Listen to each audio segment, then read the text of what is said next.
We will do the topic 6, which is capacitors and inductors. So capacitors and inductors we have in 2 weeks. This week we will discuss about the capacitors and inductors under DC condition, and we will discuss about charging and discharging of capacitors in next week, in the next, the topic 7, which is first order circuit. So let's see what is a capacitor and what is an inductor. So far we have been looking at resistors in a circuit. So we have sources, voltage sources, current sources, and also we discuss about those things. So we had current sources. How the current source will look like this, am I right? When you have something like this in a circuit, this represents a current source. Am I right? What is the difference between these two? Yes, one is independent, the other one is dependent. And also we discuss about voltage sources. So voltage source will look like this, positive and negative. And also we have again dependent and independent like this. And also we had resistors. That's all you know so far. Am I right? So resistor will look like this. So today we will discuss about another two devices, capacitors and inductors. So they are energy storing devices. We call them passive elements. The voltage sources, current sources, they are also passive elements. So unlike resistors which dissipate energy, capacitors and inductors store energy and retrieve at a later time. So if you consider a capacitor, it will look like this, but in a circuit it will be look like this. Okay, and this will be an inductor. So it is a current, it is a coil. So in circuits you will see it like this. Okay, so we will see how these capacitors and inductors can charge and discharge whenever we want. Okay, any questions so far? Okay. Capacitor is it's consists of two metal plates. Two metal plates separated by a dielectric or insulator. So you have two plates. In between the two plates you have a insulator. So do you know what is an insulator? It doesn't let the current to pass. Am I right? So conductors are the materials which let the current to flow, but insulators are the materials which not letting the current to pass through the material. Okay, so you have an insulator in between two metal plates. So metals are conductors, isn't it? So metals, so when you connect this capacitor to a voltage source, what will happen is electrons start to move. So electrons will start to move. So electrons which are in this plate is starting to move in this direction. But when it comes to the other plate, can it pass through the plate and go to the next plate? No. So they will be deposited on this plate. So the other plate will be charged positively because electrons are moving out from that plate, and those electrons are deposited on the other plate. So this procedure we call the charging of the capacitor. Make sense? But this we can't charge it forever. When these electrons are saturated on a plate, the charge will stop. Then there is no current flowing, no electrons flowing. So we discussed in the first week, electron flow and the current flow are opposite. Conventional current flow is in the opposite direction to the flow of the electrons. So capacitors can be charged like this. Now, after it is fully charged, that means the plates are saturated with electrons, what will happen? There is no more current. Make sense? So there is no current, you don't see a current flowing. Now if you take this voltage source out and if you connect this to a resistor, what will happen now? Yes, so these electrons which are deposited are moving in the opposite side. So they are moving, and this will be positive signs will be cancelling out. And again, this discharging process is not forever.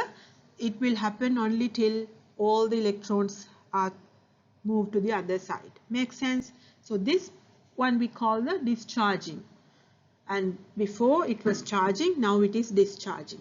But can you tell me, when the capacitor is fully charged, is there a current?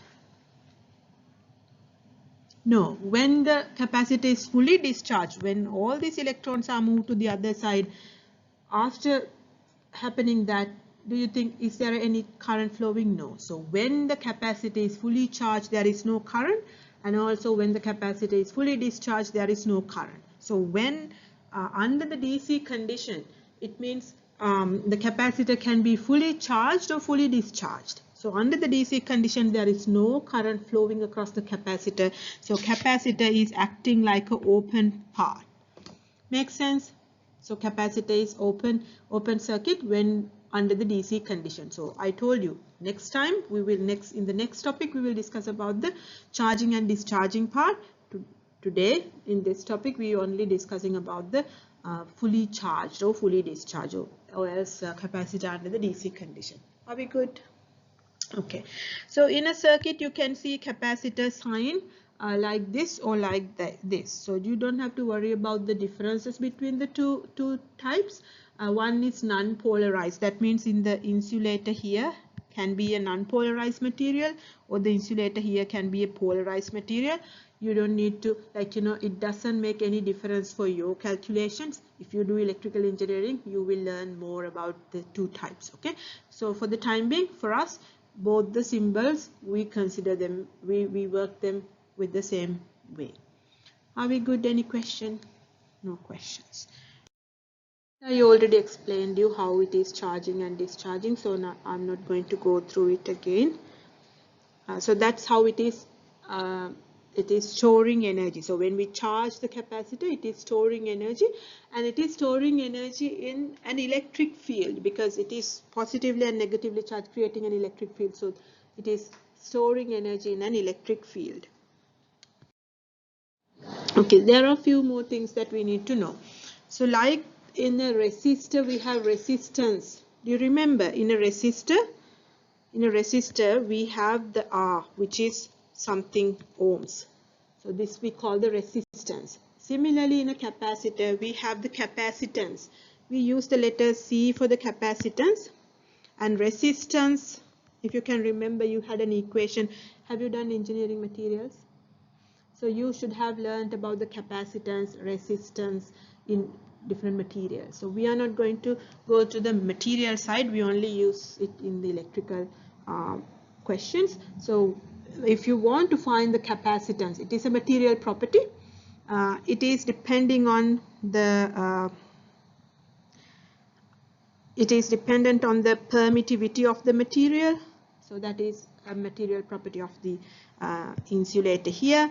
And the A is the area, and D is the distance between the two plates. So if you know the distance between the two plates, the area of the metals, and the permittivity of the dielectric material, you can find the capacitance. So actually the capacitance is not the material property, the dielectric constant, this or else the permittivity, epsilon D, is your material property. Even in resistance, you have the resistivity and something here, A and L.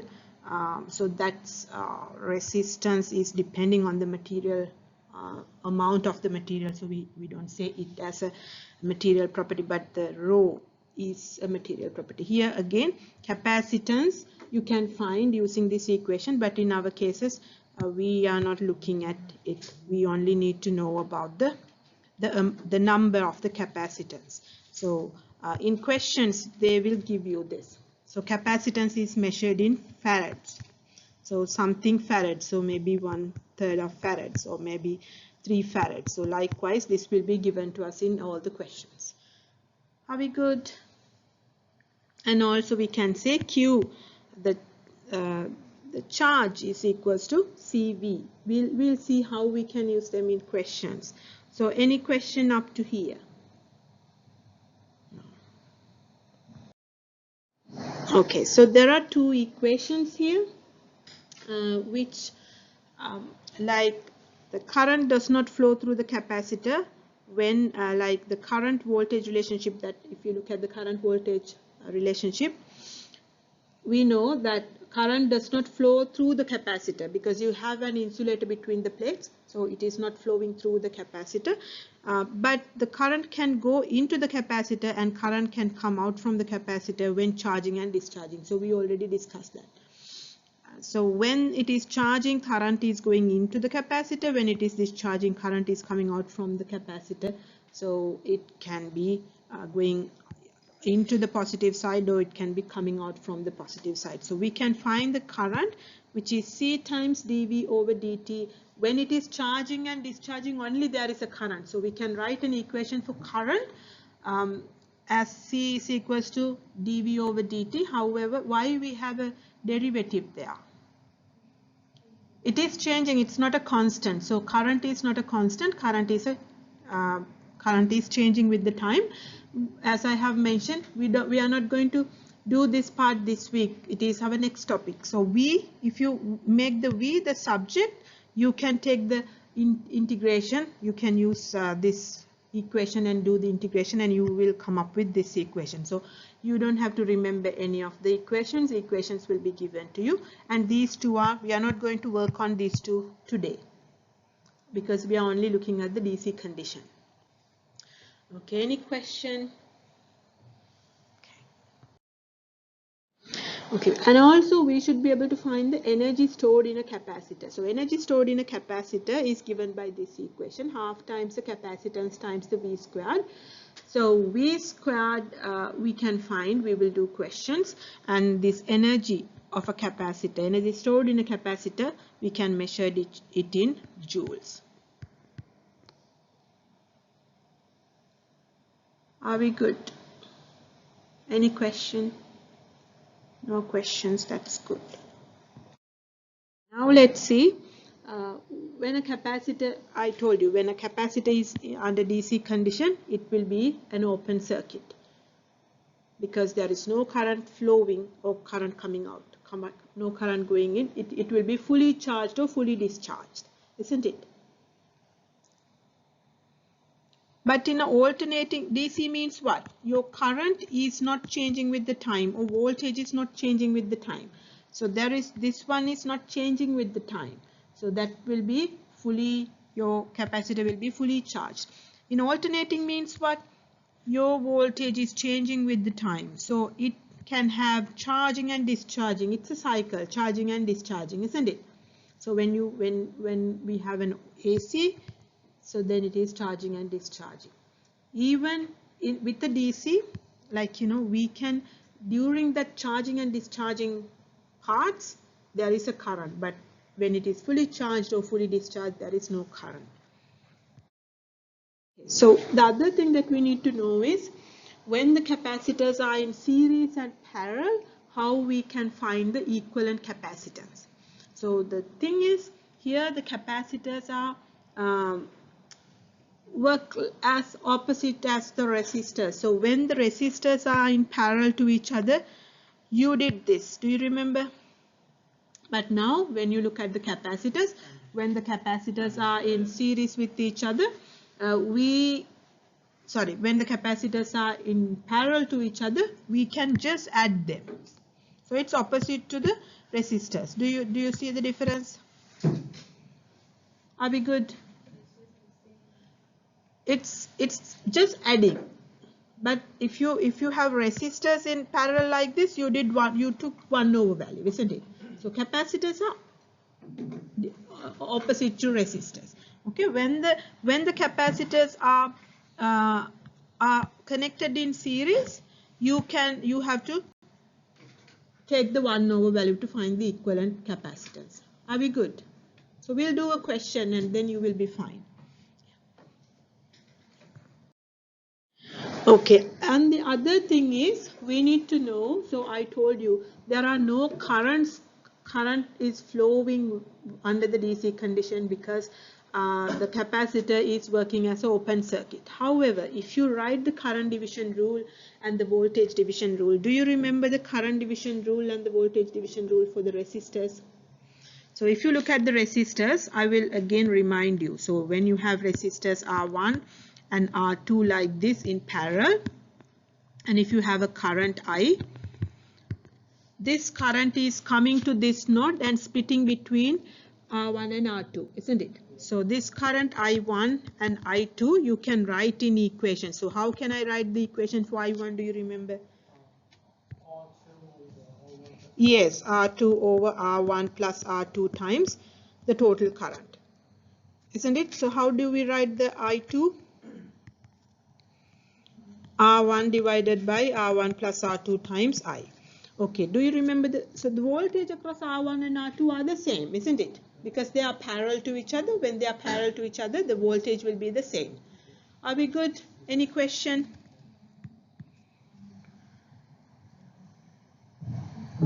Yes, I checked your video on YouTube. Oh, okay. It is playing the screen very quick. Yes, I checked it the whole day. That's good. Yeah. I have a better understanding now because in the class it's actually just going fast. No, you are coming all the time bit late, so you will miss the the most important part. Like still very fast. Okay. Okay, but now anyway, you learning now? Yeah. Yeah, okay, that's good. Okay, so we are okay with current division rule for resistors. Am I right? Are we okay with that? Now, when we have capacitors here, it is a bit different. So instead of, if we have capacitors instead of the resistors here,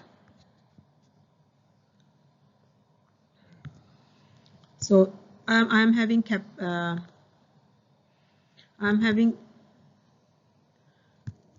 capacitors now. C1 and C2 are the capacitance. So how the current division rule works for this? Under the DC condition, there is no current. That's right. But like, if you apply the current division rule, it is always opposite. So this here we don't have resistance. Instead of resistance, we have the capacitance, isn't it? But the capacitance, when you have the capacitance, it's not to find the I1 in the resistors. You have to divide the R2, isn't it? But here you are not dividing C2. Instead, you are dividing C1. C1 divided by C1 plus C2. Do you see the difference? And I2 is not C1, it is C2. So C1 plus C2. So you can see when you have current I2, you have the C2 here. When you have current I1, you have the C1 here. It's again opposite to the resistance. It's again opposite to the resistors. Are we good? Any question? Okay. Now if you consider the voltage division rule for resistors. Do you remember the voltage division rule for resistors?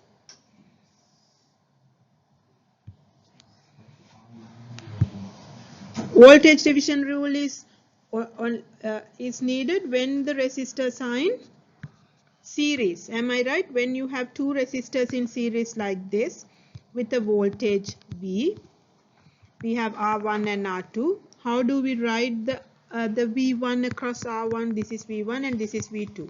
So how do we write the V1? V times R1 divided by R1 plus R2. Am I right? That's how the voltage division rule works for the resistors. Am I right? But instead of resistors, if we have capacitors, what will happen?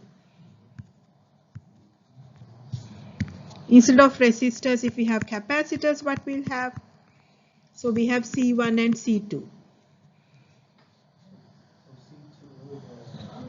Yes, so you have it opposite. So do you see the difference between these two? When the resistors are in series, the voltage division rule was like this. To find the V1, you have to divide R1 by R1 plus R2. But to find the voltage when you have capacitors, V1 is equals to C2 divided by C1 plus C2. Make sense? So we will do some questions, then you will be fine. So we have covered the theory part for capacitors under DC condition.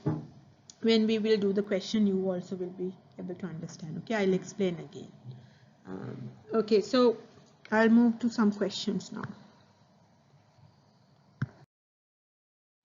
Okay, so here I will do few questions and I will let you to do some more questions by yourself. Here they are asking us to find the equivalent capacitance. Likewise, we are finding equivalent resistance when we have resistors. Let's do this together. So tell me, these resistors are in these capacitors are in what series? Do you all agree with that? Okay, so when they are in series, how can we add the equivalent? How can we find the find the equivalent value of that? 1 over. So it is 2. So you can say 60 times, if you take the flip, if you flip it, this will happen, isn't it? Divided by 60 plus 120. Do you agree with this? Are we good? So what do we get if you put this in the calculator?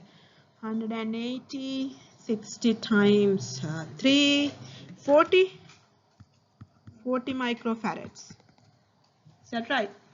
Okay, now if I redraw the circuit, like we get like this.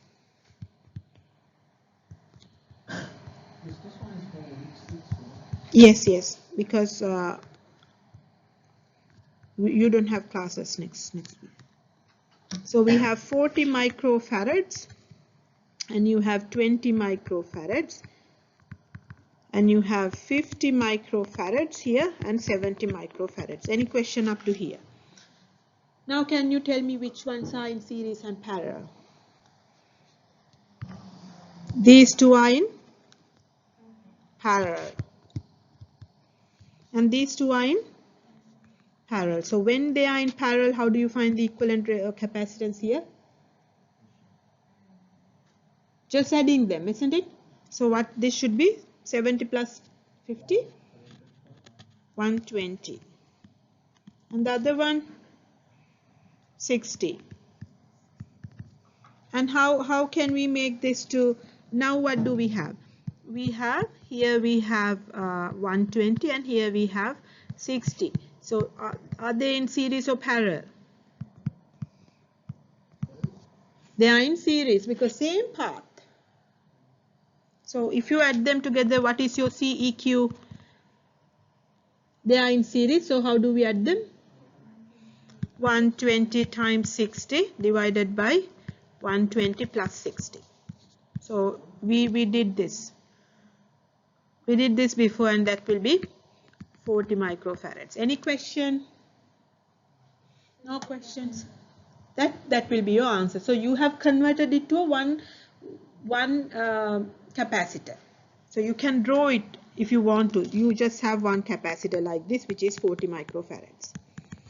So this one you have simplified to a single capacitor.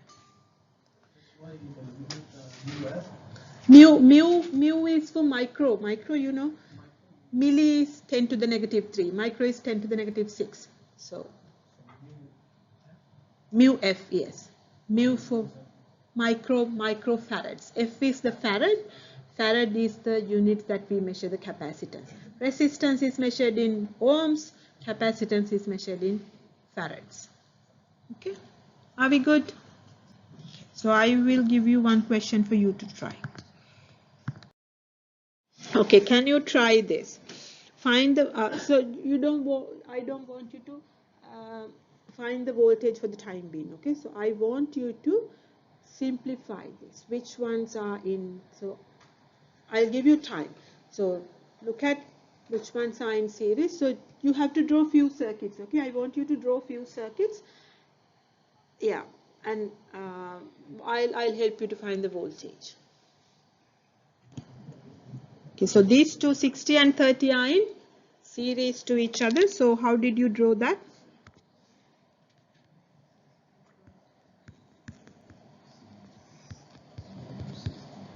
So 60 times 30 divided by 60 plus 30. What did you get? 20. And this is 20 microfarads. And this is 40 microfarads. Okay, so this is what we have. So are you okay with this? Did you all get this? So next 20 and 20 are in parallel. So how do you add them? Add together. So that will be 40. Isn't it? So this will be 40. 40, 40. Any question up to here? So now the 40, 40 are in series. So when you add them together, that will be 20. Okay, so these are the three circuits. So you are coming from here to here and then to here. Am I right? Is that right? Okay, now let's see how to find the voltages. So voltage, any question up to here? So voltage is 60 across these 2 points. Am I right? Voltage is 60 across these 2 points. So can we find out how it is splitted between 40 and 40? Voltage division rule for capacitors. So what is the voltage V1?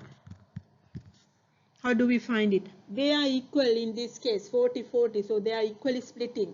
But the rule is V1 is equals to the C2, the capacitance, opposite capacitance. That means this one, isn't it? Divided by 40 plus 40. So anyway, as these both are same, your V1 is 30. Am I right? And V2 is the voltage across these 2 points. V2 is the voltage of the remaining 30. So when this one is 30, the remaining 30 is in between these 2 points, isn't it? Those 2 points are the same 2 points here, which is your V2. Do you agree with that? Do you agree or not? That's the same 2 points. So these 2 points are the 2 points here.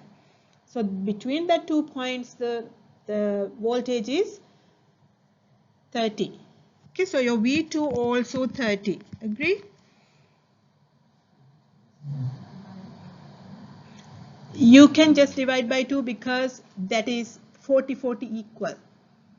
Do you see that? You can't just divide by 2 if it is different. Okay, I'll show you another question. So because they are equal, you can divide. Otherwise, you need to use that equation. Okay.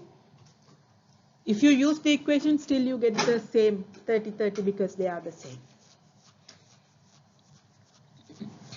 So V1 and V2 we found. Are we good with V1 and V2? Any question? Okay, now you know these 2 points, that 2 points are these 2 points. Do you agree? So between that 2 points you have these two, V3 and V4. So the total voltage across V3 and V4 is equals to 30. Agree or not? Because those 2 points, the voltage across both those 2 points will be 30, isn't it? So you can say you have these two. So you have 30 volts here and it is divided between V3 and V4. So you can use the voltage division rule and you can find the V3. How do you find the V3? So capacitance here is 30 and capacitance here is 20. So 60. So how do you find the V3? Total voltage across the V3 and V4 is 30 divided by opposite, which is 30 divided by 30 plus 60. Do you agree? Do you understand what I did? So your V3 is what? 10 volts. Agree or not? And if you want to write an equation, V4 should be like 30 minus 10. But if you write an equation for V4, that will be 30 is the total voltage times the opposite capacitance, which is 60, because you're looking at this one now. The opposite is that. 60 divided by 30 plus 60. So this will be 20 volts. Is that clear or not?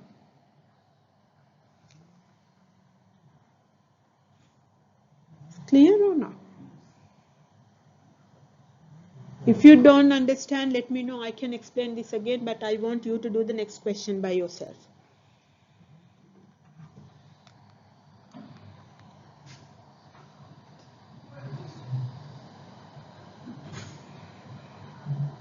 Are you okay or not?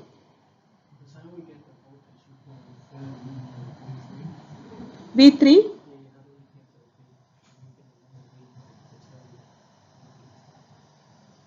How I got the 30? Okay, so 30. Do you understand these two points? This V1 here, the voltage is 30. Did you understand how we got the 30? And this 2 point, if the 60s out of the 60, 30 goes 30 goes there. Okay, the other 30 will stay between these two, isn't it? So between these 2 points, the voltage is 30. So that means V2 is 30 and V3 plus V4 also 30. Both together it should be 30 as well, because between 2 points the voltage doesn't change. You can have many paths, but as long as they are starting and ending at the same 2 points, then the voltage will be the same. Make sense? Any question? Can I give you a question to do now?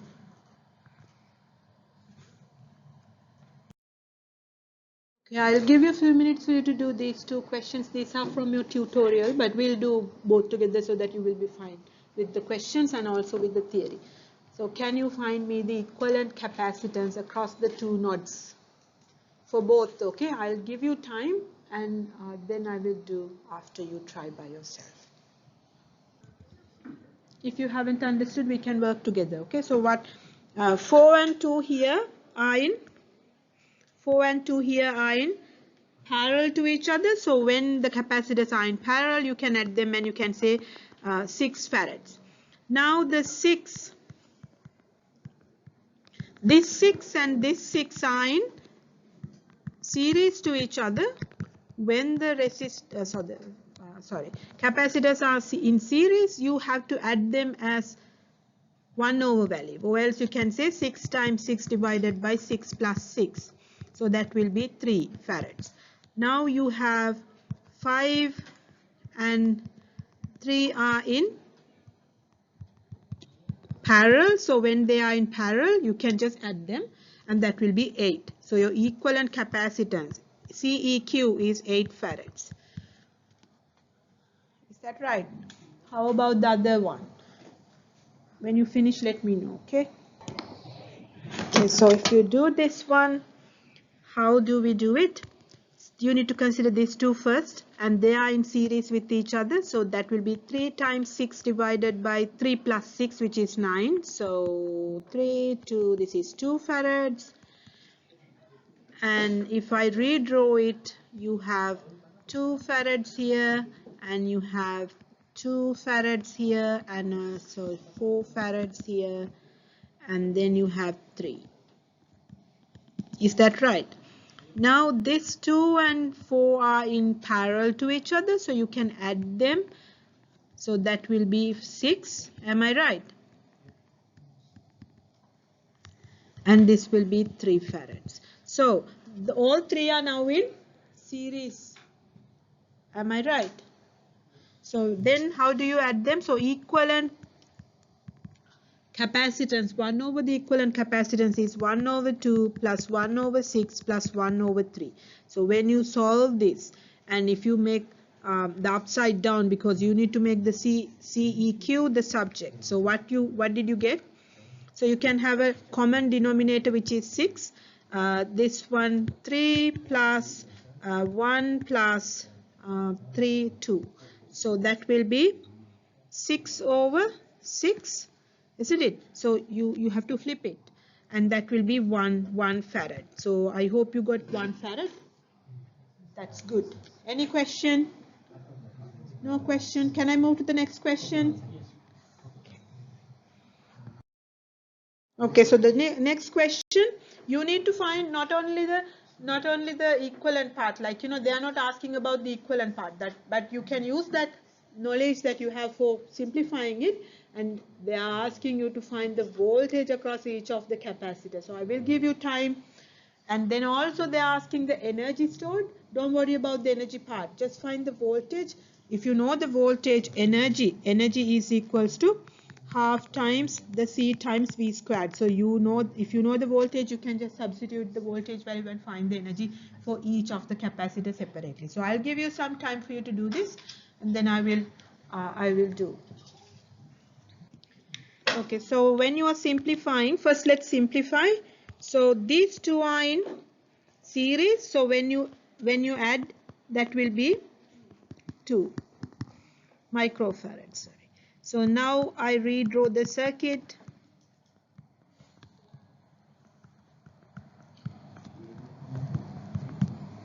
So this will be 2 microfarads, and this also will be 2 microfarads, and this is 4 microfarads. So these two are in parallel, so that they will be 4 microfarads. So we have 120 here. So your next circuit will be look like this. Any question up to here? You can, like, you know, you don't need to do the next one, but you still can do it. So if you do that, what will happen? It will be 2, yes. But we don't need the last one to do the voltage. You will figure out why. So this is 2 microfarads. Any question up to here? No questions? Okay, now tell me, this 120 is splitted between these two. So you have a voltage 2 and voltage 1. Can you tell me what is voltage 1? 60. Because, like, you know, you can use the equation, otherwise it is equally splitting, 40-40 equally split, sorry, 4-4 equally splitting. Do you agree with me? So this V1 will be 60 volts and V2 also will be 60 volts, isn't it? Now if you see the 2 points in the main, the first circuit that we got, where are these points? So this 2 is your V1, am I right? And this 2 will be your V2, isn't it? So the voltage across the 4, so this is the voltage across the 4 microfarads, am I right? This is the voltage across the 2 microfarads, isn't it? And also V2 is the voltage across this path as well. They are starting at the same point and ending at the same point. So if you add these two voltages, I'm just considering it as V3 and V4. If you add them together, the total voltage also 60. Agree or not? Because that's the voltage between these 2 points. V2, it is equals to V2. If I say like this, do you agree? Because it's the same 2 points. Yeah, we need to find which one? Yes, 2 also. That's what I told you. 2. So 2 is the voltage V2. Because the voltage across these 2 points. These 2 points are the same 2 points. These 2 points are the 2 points here. The 2 dots, the black dots in this circuit and in this circuit are the same 2 black points, isn't it? Same 2 knots.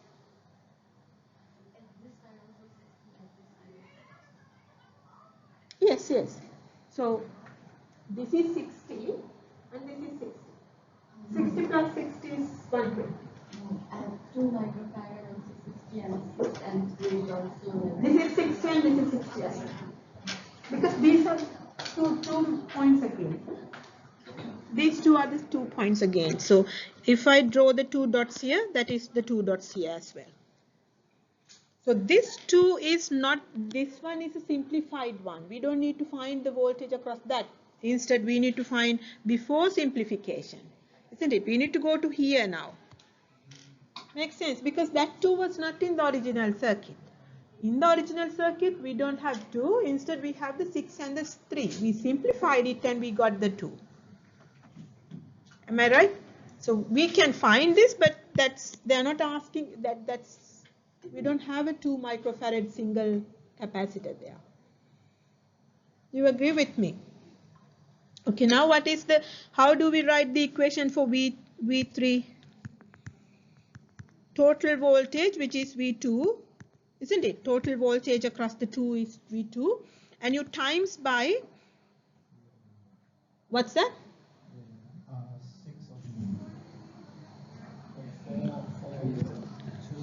Always it is opposite. So my V3 is the voltage across the 6. This is my V3. And the V4 is the one which is across the 3 microfarads. So should I multiply by 3 or 6? We need to multiply by 3, opposite to the resistors. So divided by 3 plus 6. What do we get? So we have 60 times 3 over 9, which is equals to 20 microfarads. Are we good? So a capacitor with bigger value has smaller voltage. Yes. When the capacitance is high, then the voltage is less. Opposite to resistors.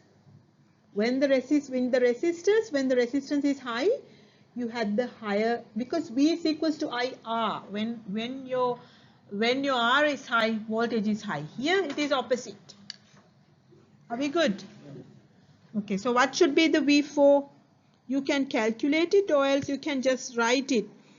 If you calculate it, that will be 60 times 6 divided by 9, which is 40 microfarads. Are we good? Any question?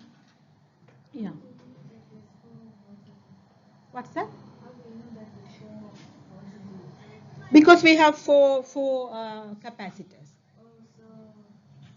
Every capacitor has a voltage across the capacitor. So we need to find the voltage across each of the capacitor. Am I right?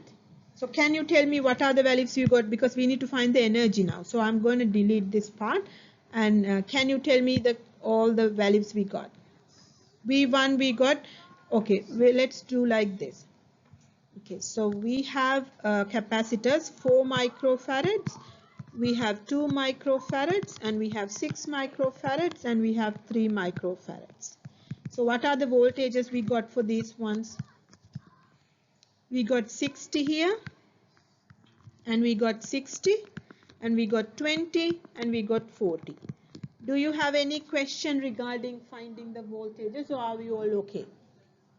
Now do you need to find can you use this W equation, and can you please find me the energy stored in each of the capacitors? So everything, so you know the C for each of the capacitor, and you have the voltage. We found the voltage, and we just need to put them in the equation.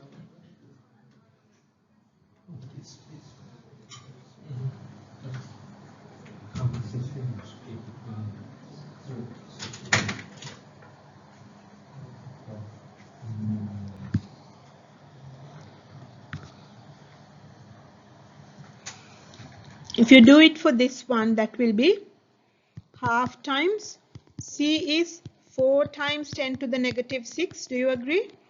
Times 60 squared. So whatever the number you get, just write it here. What's that? Yes. Otherwise your energy is not in joules. Otherwise your energy is in microjoules. Yes. Not microjoules. I have a question about the 2 microfarads. Isn't it supposed to be 30 because it splits, the 60 volts splits to 2 microfarads, and the 6 microfarads is going to be like 30. Okay, so 2 is here. Am I right? 2 is here. So between these 2 points you have 60. And between these 2 points you need to have 60. You agree or not? Yes, but the 2 microfarads isn't splitting? It is splitting here. It is splitting between these two, yes, because of the right hand side. But in the left hand side it is alone staying. In between 2 points the voltage is the same. Voltage is not splitting when they are in parallel. Current is splitting, yes. Makes sense? So if this are in series, then it's splitting. Yes, that is what it is, why it is splitting here. They are series, so that voltage is splitting.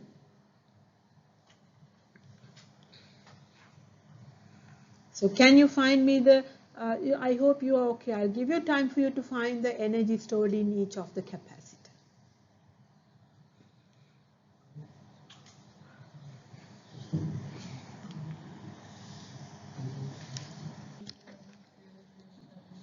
Yeah, they are small values, so you can put it as 10 to the negative 3. Something times 10 to the negative 3. Or am I right? What did you get?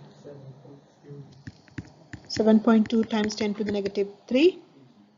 Okay, so then are you okay with finding this as well, right? What are the things changing? This value will change because your capacitance are different, because you have to use this value for the capacitors, and also you have to use the right voltage values for the voltage. Am I right? Any question? Okay, now the next. Okay, I'll give you this again, few more minutes for you to try this, then I will do. You need to find all the voltages. And yeah, just the voltages, not the energy. Last question, okay? Can you try this, please? You need to think a little bit. Find the voltage across the capacitor in the circuit under the DC condition. So first you should draw the DC condition, circuit under the DC condition. So what will happen to the circuit under the DC condition? In the previous circuits, we didn't have resistors. Did we have resistors? No. But in this one we have resistors. So first, can you draw the circuit under the DC condition? So under the DC condition, your capacitors will be act as a open circuit, isn't it? No current is going or no current is coming out from the capacitor. Capacitor is either fully charged or fully discharged. Agree? Okay, so can you draw the circuit under the DC condition? Draw the circuit. So under the DC condition,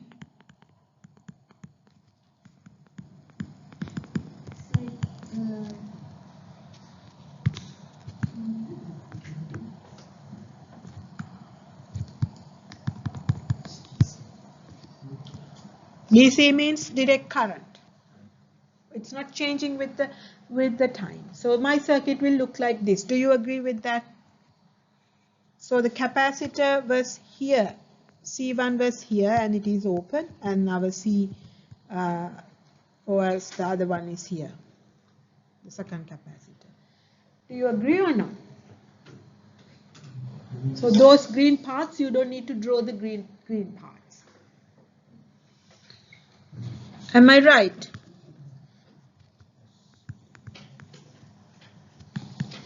Okay, now can you find now you don't need the knowledge of a capacitor knowledge now.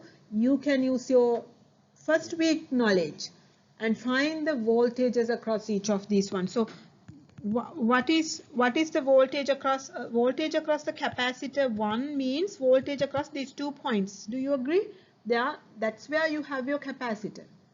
Am I right? So that voltage across this point means voltage across here, isn't it? If you find the voltage between the 30 ohms, that is the same voltage of V1. Agree or not? And also the direction will be the same if you have plus and minus. If you have plus and minus, the same plus and minus. If your current is going this way, then this V1 is equals to current times the 30, current times the resistance. Can't we find the current in that circuit? So this is what you have. Your circuit is like this. So when the current is coming out from your voltage source and current going to this node here, is the current splitting? Why it is splitting? So if current is splitting and going this way, where it is going? To current to flow, there should be a closed path, isn't it? So across this resistor, there is no current flowing. Why? To current to flow, there should be a closed path. So the whole current is going this way, there is no splitting, isn't it? Agree or not? So you have a resistor here, I have forgotten the resistor. So all three resistors now are in series with each other. Do you agree? Same current is flowing through all the resistors. Isn't it? Because that 50, you can ignore it because there is no current going. So that 50 doesn't have any voltage across the 50 because the current is 0. For current to flow, there should be a closed path. So what is the current coming out from the voltage source? Total voltage is 60. Voltage divided by the total resistance. All three resistors are in series. So that will be 60. So the current is 1 amp. 1 amp current is coming out from this 60 volts. Isn't it? How did the 60? Which 60? The denominator? Because this resistor, and this resistor are in series with each other. You can use KCL. Not the KCL, you can use KVL. KCL is current coming into a node. That's the same current. So it's not, there is no node where the current is splitting.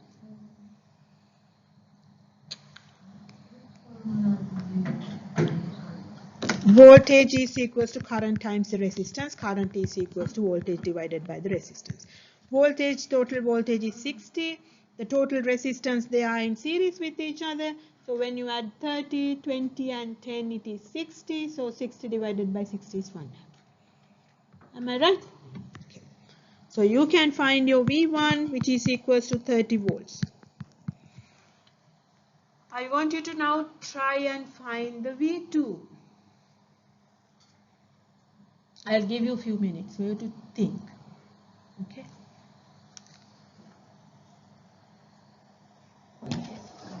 Okay, I will draw the circuit clearly and and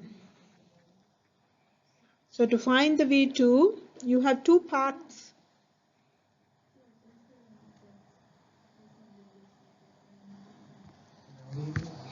So this is what you have now.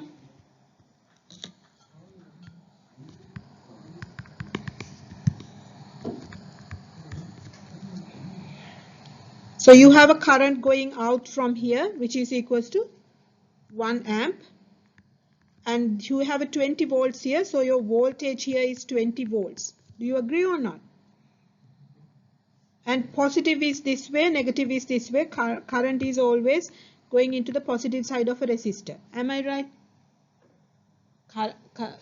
Resistor is consuming energy. I told you always current is going into the positive side. And here, what is the voltage here? This is your positive, this is your negative, and it is 10 times 1 because the resistance is 10. So this will be 10 volts. And it is coming to here. So this voltage is 30 volts. Am I right? This is what you have. And your 50 ohms is not there. There is no voltage across the 50 because no current means no voltage. V is equals to IR.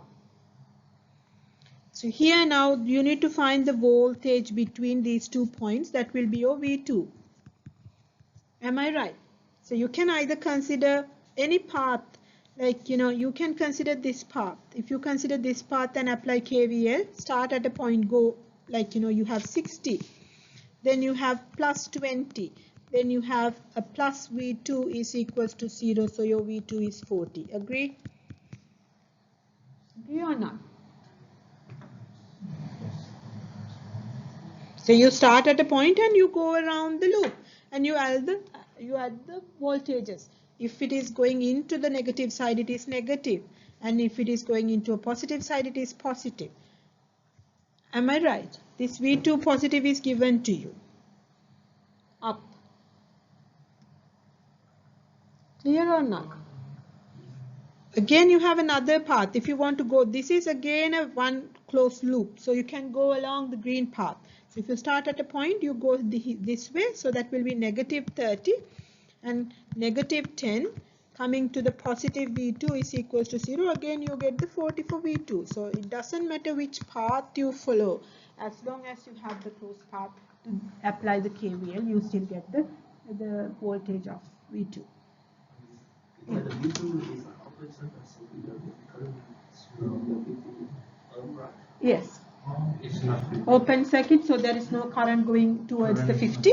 So there is no voltage across the 50. Are we good?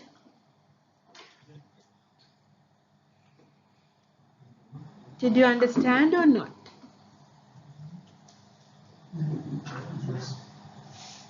Are we good?